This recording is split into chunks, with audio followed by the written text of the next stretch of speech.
जय श्री कृष्ण। राधे राधे। मित्रों, આપણે ગીતાજીના 3 અધ્યાયને સમજવાનો પૂરો પ્રયત્ન કર્યો। 3 અધ્યાય સુધી ભગવાન કૃષ્ણએ એવું લાગે છે કે આપણી આગળ ચાલી અને આપણો માર્ગ બતાવતા જાય છે। હવે 4થા અધ્યાયની શરૂઆત કરીએ। મિત્રો, તમને અને મને બધાને ખબર છે કે ગીતાજી મુખ્ય 3 ભાગમાં વહેંચાયેલ છે। એક જ્ઞાન, બીજું ભક્તિ અને ત્રીજો છે એ કર્મ છે। એટલે કે ભગવાન કૃષ્ણએ જોયું કે સૌથી સરળ માર્ગ મારી સુધી પહોંચવા માટેનો કયો છે, તો ભગવાનને એમ લાગ્યું કે સૌથી સરળ માર્ગ જો કોઈ હોય ને તો એ કર્મ છે, કેમ કે દરેક માણસ કંઈક ને કંઈક કર્મ કરે છે। એટલે ભગવાન કૃષ્ણએ સૌથી પહેલા કર્મનું વર્ણન કર્યું છે। પછી ભગવાનને એમ લાગ્યું કે એ કર્મ કરતા કરતા અમુક લોકો કર્મ નથી કરી શકતા, નથી કરતા અને ભક્તિ કરે છે અનન્ય ભાવે, એટલે બીજો રાજમાર્ગ પરમાત્મા સુધી પહોંચવા માટેનો એ છે ભક્તિ માર્ગ છે। એટલે 1 થી 6 અધ્યાય સુધી કર્મની ચર્ચાઓ છે। મિત્ર, 4થા અધ્યાયનું નામ છે જ્ઞાન કર્મ સંન્યાસ યોગ। અને ખરેખર આ જે હવે શરૂઆત થવાની છે કર્મ વિશેની, યાર, મેં આમની પહેલા પણ એક વખત કીધું હતું કે દુનિયાને કોઈ પણ ગ્રંથોમાંથી કોઈ પણ વ્યક્તિને તમે લઈ આવો અને કર્મ વિશે એમને બોલવાનું કયો, એ ગીતાજીથી વધારે સારું ન બોલી શકે। આથી જેટલા પણ હજારો વર્ષ થયા હોય અને ભગવાન કૃષ્ણએ જે કર્મ વિશેની વાત, બીજું ગીતાજીમાં કર્મનું વર્ણન છે કઈ નવો વિષય નથી, બહુ જૂનો વિષય છે। અને એટલા માટે જ ભગવાન ઉવાચ 4થા અધ્યાયના પહેલા જ શ્લોકમાં ભગવાન બોલવાની શરૂઆત કરે છે અને આ જ વાતનો એમણે ઉલ્લેખ કર્યો કે પહેલા જ શ્લોકમાં 4થા અધ્યાય શરૂ કરીએ પહેલા ફરી એક વખત એ જગન નિયંતાના ચરણોમાં કોટી કોટી વંદન સાથે કે તમે જે કંઈક અર્જુનને સમજાવવા માંગતા હતા એ અમે પણ સમજી શકીએ, અથવા આપનું જે આ શબ્દો છે, આપનું જે આ જ્ઞાન છે એ અમે પણ આત્મસાત કરી શકીએ તેવી તાકાત આપે। એ સાથે અધ્યાયની શરૂઆત પહેલો શ્લોક કે ઈમમ વિવસ્વતે યોગમ પ્રોક્તવાન અહમ અવ્યયમ વિવસ્વાન મનવે પ્રાહ મનુઃ ઈક્ષ્વાકવે અબ્રવીત। ઈમમ એટલે આ, વિવસ્વતે એટલે સૂર્યને, યોગમ એટલે યોગ, પ્રોક્તવાન એટલે કહ્યો, અહમ એટલે મેં, અવ્યયમ એટલે અવિનાશી, જેનો વ્યય ન થાય, નાશ ન થાય તેવો અવિનાશી। વિવસ્વાન મનવે પ્રાહ, વિવસ્વાન એટલે ભગવાન સૂર્યએ મનવે પોતાના પુત્ર મનુને, એટલે મનુ એટલે 2 મનુ હતા, સૂર્યના 2 પુત્ર હતા, એક વૈવસ્ત મનુ અને એક સાવર્ણી મનુ।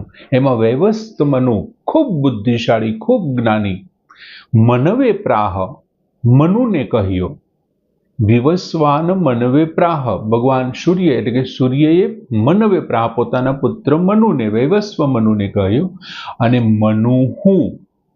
મનુએ ઈક્ષ્વાકવે ઈક્ષ્વાકુ રાજાને અબ્રવીત એટલે બોલ્યા અથવા કહ્યો। જો ફરીથી જોઈએ, વિવસ્વતે, જો સૌથી શરૂઆત થશે અહમ ઈમમ યોગમ વિવસ્વતે પ્રોક્તવાન અવ્યયમ, અહમ એટલે મેં,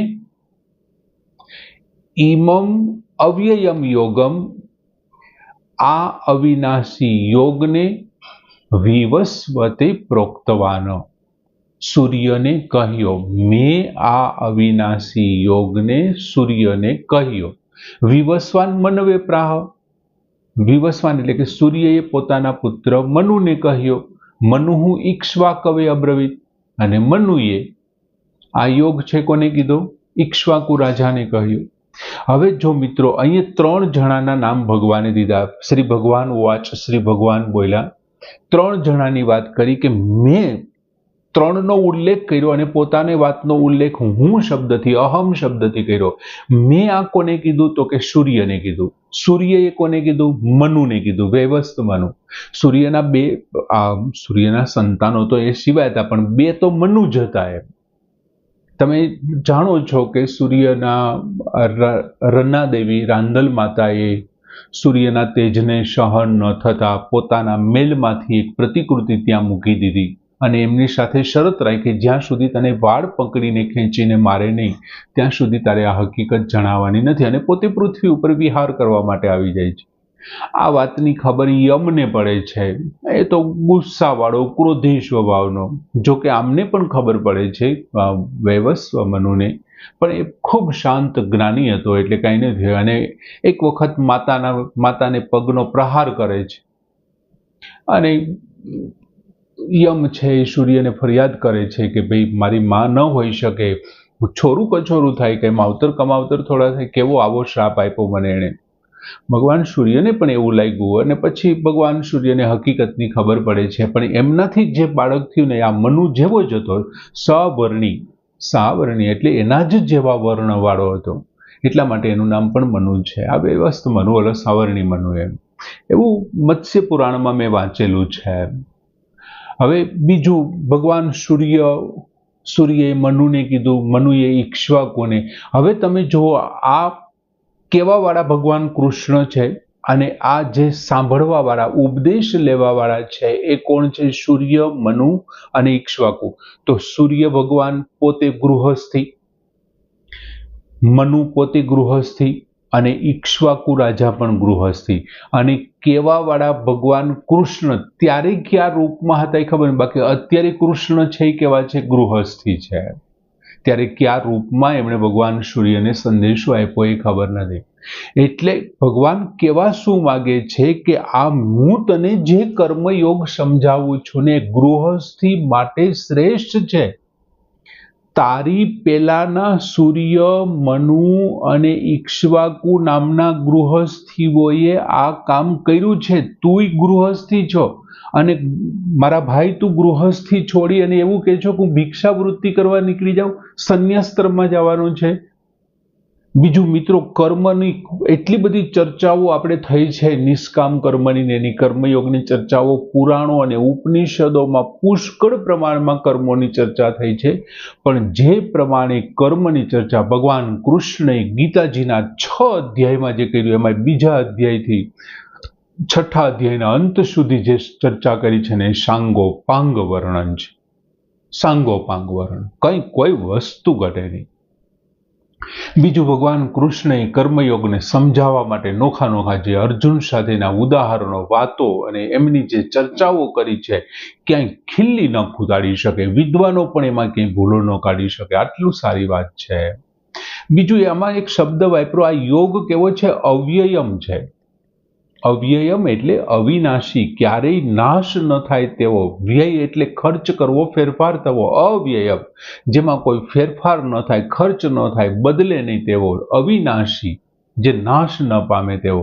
હવે ખરેખર તો શું છે કે પરમાત્મા છે નિત્ય છે, ભગવાન નિત્ય છે. પછી ભગવાન સાથે કોઈ પણ જીવનો સંબંધ પણ નિત્ય છે, કેમ કે જીવ એટલે શું? શરીરી, અને શરીરી છે એ પણ નિત્ય છે. હવે ભગવાને પોતે પોતાની રીતે ભગવત પ્રાપ્તિના જે માર્ગ ખુદ ભગવાને આપ્યા છે, તો એ પણ નિત્ય હોવાના. અને એ માર્ગ એમણે 3 આપ્યા છે, જ્ઞાન, કર્મ અને ભક્તિ. તો પછી કર્મયોગની આ વાત છે, તો એ પણ નિત્ય થયો. એટલા માટે ભગવાને અહીંયા શબ્દ વાપર્યો કે અવ્યયમ, અવ્યય, અવિનાશી છે. બીજું, પરમાત્મા અને સાધક એ બંને વચ્ચે નિત્ય સંબંધ છે.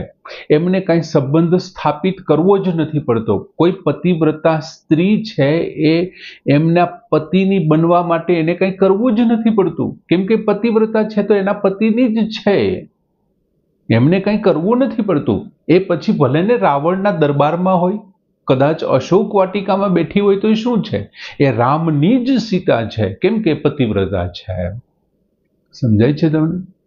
એમ જ્યારે કોઈ સાધક છે એ ભગવાનનો છે, પરમાત્માનો છે, એટલે એમના માટે એમને કંઈ કરવું, એ નિત્ય સંબંધ છે, એમને કંઈ કરવું નથી પડતું. સાધકમાં તે જ છે.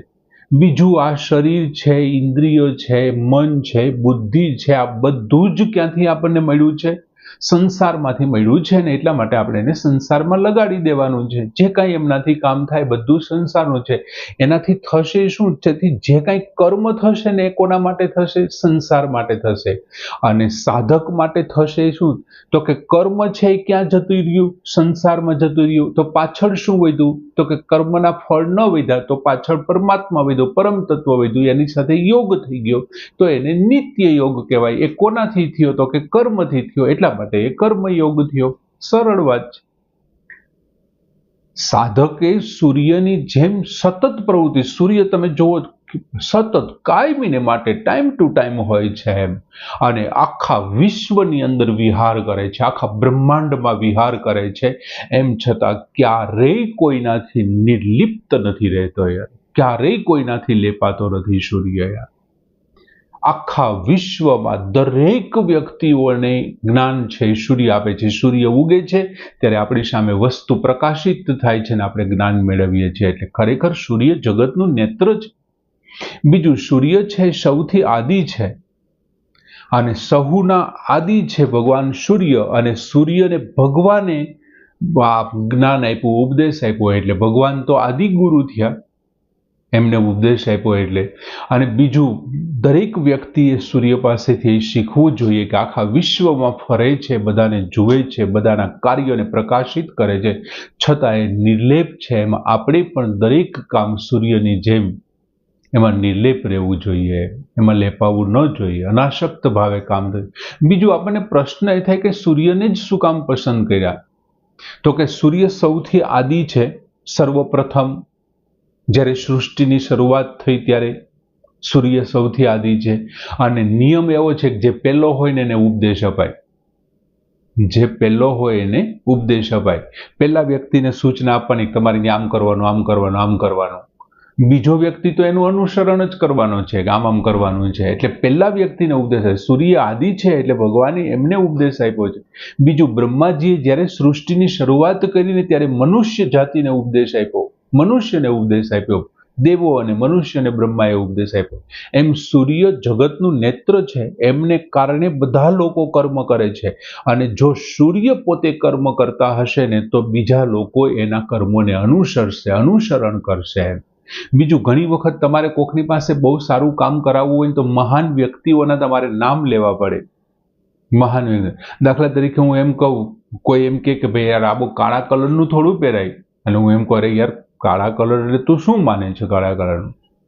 અમિતાભ બચ્ચન કાળા કલરના કપડા પહેરે છે? હોય ને, હા હા ઈ પહેરે છે, ઓલો પહેરે છે, ઓલો. મહાન વ્યક્તિઓના બે ચાર તમે નામ આપી દો ને, આપણે એમ કહીએ કે ભાઈ ના હું કઈ હાથમાં સાવરણો લઈને બજાર વાળું કઈ સારો લાગ્યો. અરે કેવી વાત કરે છે, કઈ ખરાબ કામ છે બજાર વાળું? આપણો ભારતનો રાષ્ટ્ર પ્રમુખ યાર બજાર વાળે છે હાથમાં સાવરણો લે, એમને શરમ નથી ને તને શરમ? આપણે એમ થાય ઈ હાચું, આપણે વારવા માંડીએ. એટલે દરેક કાર્યમાં અહીંયા જો 3 રાજાઓના નામ આપ્યા છે. બીજું, 3 ગૃહસ્થી છે, અને 4 આપણા જે આશ્રમ છે, બ્રહ્મચર્ય આશ્રમ, ગૃહસ્થાશ્રમ, વાનપ્રસ્થાશ્રમ અને સંન્યસ્તાશ્રમ. આ 4 આશ્રમોમાં જો કોઈ શ્રેષ્ઠ આશ્રમ હોય ને તો એ ગૃહસ્થાશ્રમ છે. બાકીના બધા જ આશ્રમો છે ને આ ગૃહસ્થાશ્રમને આધારે ટકી રહ્યા છે. બીજું, ગૃહસ્થીઓના ભાગ્યમાં બધું જ કર્મ આવેલું છે, એટલે ભગવાને આ 3 ગૃહસ્થીઓને લીધા, સૂર્યને લીધા, પછી મનુને લીધા અને ઈક્ષ્વાકુને લીધા. 3 ગૃહસ્થીઓનું વર્જન. અને ભગવાન એ પણ સમજાવવા માંગે છે કે તું પણ ગૃહસ્થી છો. બીજું, આ 3 કેવા છે? રાજા છે, ક્ષત્રિય છે, એટલે અર્જુનને યાદ દેવડાવે છે કે મારા ભાઈ તું પણ ક્ષત્રિય છો, તું પણ ગૃહસ્થી છો. જો આ 3 જણાને જોઈ લે, એ પણ ક્ષત્રિય અને ગૃહસ્થી હતા, છતાં કર્મયોગ એમણે કર્યો કે નહીં? બીજું, આ કઈ નવું નથી યાર, મેં પહેલા આ કર્યું હતું યાર. એટલે નામથી પ્રેરણા મળે છે. આ મનુ, પછી સૂર્ય, મનુ, ઈક્ષ્વાકુ એ શ્રેષ્ઠ ગૃહસ્થીઓ છે, જેમના ઉપરથી અર્જુન પોતાનું ગૃહસ્થા ધર્મ અને પોતાના કર્તવ્યનું પાલન કરે. એટલા માટે ભગવાને કદાચ આ ઉદાહરણ આપ્યા. એક શબ્દ અવ્યયમ શબ્દ છે, આગળના શ્લોકમાં પણ એમની સમજૂતી લઈ જઈ શકીએ એમ છે, કારણ કે અહીં ભગવાને એક શબ્દ મૂક્યો છે. આમ બહુ સરસ મજાનો શ્લોક, 4થા અધ્યાય જ્ઞાન કર્મ સંન્યાસ યોગનો પહેલો શ્લોક ઇમમ વિવસ્વતે યોગમ પ્રોક્તવાન અવ્યયમ વિવસ્વાન મનવે પ્રાહ મનુઃ ઈક્ષ્વાકવે અબ્રવીત પૂર્ણ કરીએ છીએ. જય શ્રી